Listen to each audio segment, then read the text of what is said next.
Há muito tempo, a humanidade vem sendo beneficiada em diversos setores e também de diversas formas pela tecnologia e ainda mais pela internet. Mas agora, as coisas parecem querer tomar um novo rumo, hein? Dadas as novas tecnologias que vêm por aí. E isso vai afetar você e todo o resto da humanidade. Hasta la vista, baby.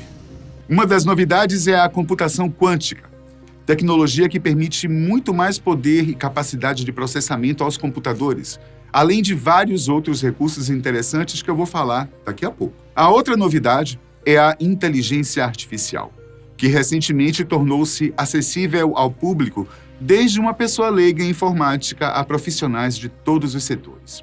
Agora, antes, deixe-me apresentar cada uma dessas tecnologias e seus impactos, e depois iremos discorrer um pouco sobre o que está acontecendo no meio, ok?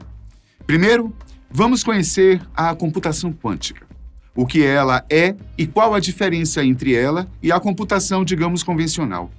A computação quântica é uma forma de processar informações usando os princípios da física quântica, que descreve o comportamento de partículas muito pequenas como átomos e fótons. Essas partículas podem existir em mais de um estado e ao mesmo tempo, o que significa que podem representar mais de um bit de informação. Um bit é a unidade básica de informação em um computador tradicional e que pode ser 0 ou 1. Um qubit é a unidade básica de informação em um computador quântico e pode ser 0,1 ou uma superposição de ambos. Isso permite que os computadores quânticos realizem cálculos muito mais rápidos e complexos do que os computadores tradicionais. A ideia da computação quântica surgiu na década de 1980, quando alguns físicos e cientistas da computação começaram a explorar as possibilidades de usar sistemas quânticos para realizar operações lógicas. O primeiro modelo teórico de um computador quântico foi proposto por David Deutsch em 1985. O primeiro experimento prático de um computador quântico foi realizado por Isaac Chuang e Neil Gershenfeld em 1998, usando núcleos atômicos como qubits. Então, a diferença entre a computação quântica e a convencional é que a primeira usa qubits para armazenar e manipular informações, enquanto a segunda usa bits. A vantagem da computação quântica é que ela pode resolver problemas que são muito difíceis ou impossíveis para os computadores tradicionais, como fatorar números grandes, simular sistemas quânticos, otimizar funções complexas e criptografar dados. Alguns desses problemas têm aplicações importantes em áreas como matemática, física, química, biologia, medicina, engenharia e segurança. E por falar em segurança, está aí um dos fatores que mais chama a atenção dos especialistas, uma vez que, por meio da computação quântica, a quebra de senhas por parte dos hackers pareceria brincadeira de criança. Você lembra do que eu disse a respeito dos qubits? Que eles podem assumir os bits 0 ou 1, ou ambos, simultaneamente? Então, gente, essa propriedade torna a quebra de senhas muito mais fácil e rápida de ser feita. Até certo ponto, tá? Pois ninguém mais do que um profundo conhecedor de computação, como são os hackers, para tentar acessar sistemas alheios, né? Agora, para que o hacker quebre uma senha quântica, é necessário que ele também possua tal tecnologia disponível em sua mesa de trabalho. Na prática, para evitar ataques de hackers quânticos, é preciso usar métodos de criptografia que sejam resistentes à computação quântica. Isso significa que os algoritmos de criptografia devem ser baseados em problemas matemáticos que não possam ser resolvidos facilmente por um computador quântico, como, por exemplo, a criptografia de curvas elípticas ou a criptografia baseada em reticulados. Esses métodos são chamados de criptografia pós-quântica ou criptografia quântica resistente. Além disso, é importante usar protocolos de distribuição de chaves quânticas, que permitem gerar e compartilhar chaves secretas usando propriedades da física quântica, como a não clonagem e o colapso da função de onda. Esses protocolos garantem que qualquer tentativa de interceptação ou alteração das chaves seja detectada pelos comunicantes. Assim, a codificação de senhas deve levar em conta esses aspectos para se proteger contra os possíveis ataques de hackers quânticos. Viu aí que a coisa pode não ser tão simples, nem mesmo para os hackers? O hardware de um computador quântico é composto de vários componentes, como fontes de qubits, portas lógicas quânticas, medidores quânticos e circuitos de controle. Os qubits podem ser implementados usando diferentes sistemas físicos, como átomos, fótons, elétrons, íons ou supercondutores. Já as portas lógicas quânticas são operações que alteram o estado dos qubits de acordo com certas regras.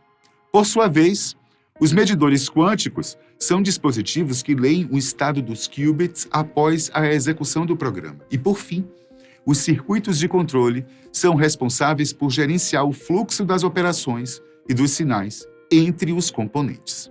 Agora, um olhar sobre a nova tecnologia que está chegando para ficar e que certamente vai mudar muitos conceitos, comportamentos e até a forma de enxergar a vida, se preparem. É a inteligência artificial. Gente. Ela é um ramo da ciência da computação que busca criar máquinas e programas capazes de simular o pensamento e o comportamento humano. A ideia de criar entidades artificiais inteligentes é bem antiga, tá? E remonta a mitos, lendas, histórias de diferentes culturas. No entanto, o termo inteligência artificial foi cunhado em 1956 por John McCarthy, um dos pioneiros nessa área, durante uma conferência em Dartmouth College, nos Estados Unidos. Desde então, vários foram os experimentos e as implementações de projetos relacionados à inteligência artificial. De fato, Alan Turing já havia, em 1950, proposto um teste para avaliar se uma máquina podia exibir comportamento inteligente equivalente ou indistinguível de um humano. Em 1951, Christopher Strachey e Dietrich Prinz criaram os primeiros programas de xadrez para computadores. No ano de 56, foi desenvolvido o Logic Theorist, o primeiro programa capaz de provar teoremas matemáticos usando regras lógicas. Em 1966, surgiu o primeiro programa de computador que simulava conversas com humanos, o ELIZA, programado por Joseph Weizenbaum. Poucos devem se lembrar do Deep Blue, um supercomputador da IBM que derrotou o então campeão mundial de xadrez Garry Kasparov em 1997. Outro marco da inteligência artificial usada na automação foi um carro batizado de Stanley, um veículo autônomo da Universidade de Stanford, que venceu o DARPA Grand Challenger, uma competição de carros sem motorista em 2005. Outros progressos foram feitos no campo nesta última década.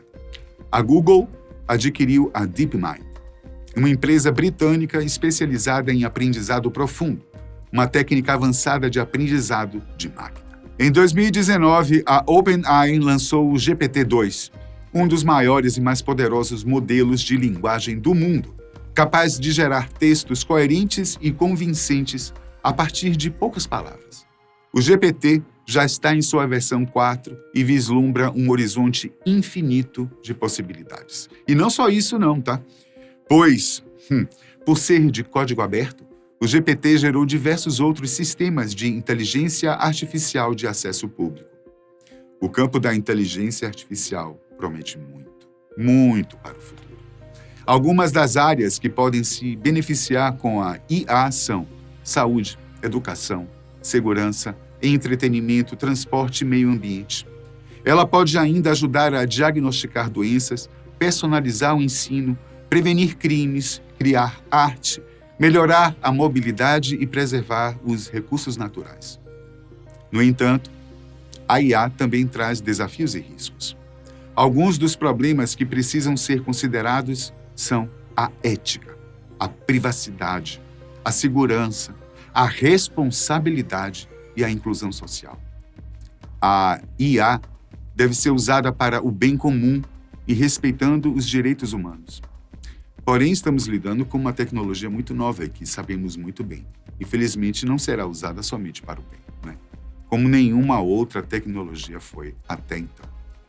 E ainda temos uma tecnologia que já está, inclusive, chegando às lojas e que já colabora e muito com a mão de obra em diversos setores, a robótica.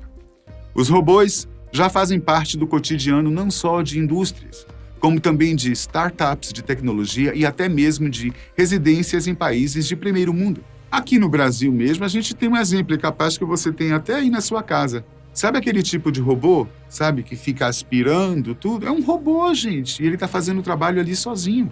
Só que com o tempo e com o barateamento dos equipamentos, as residências passarão a contar com recursos robóticos mais sofisticados, viu? Provavelmente, esse será o fim de um dos trabalhos mais comuns em todo o mundo, que é o de ajudante doméstico. Outros robôs que logo estarão disponíveis serão para a área de segurança, o que irá, sem dúvida, mexer bastante no setor dos vigilantes. Irreversivelmente, a tecnologia é uma força poderosa que molda o nosso mundo e o nosso futuro. Gente, eu deixo essa reflexão para vocês. Deixa aí no comentário, tá? Pra gente. Se você teme este futuro ou se para você está tudo correndo normalmente. Obrigado por assistir. Até a próxima.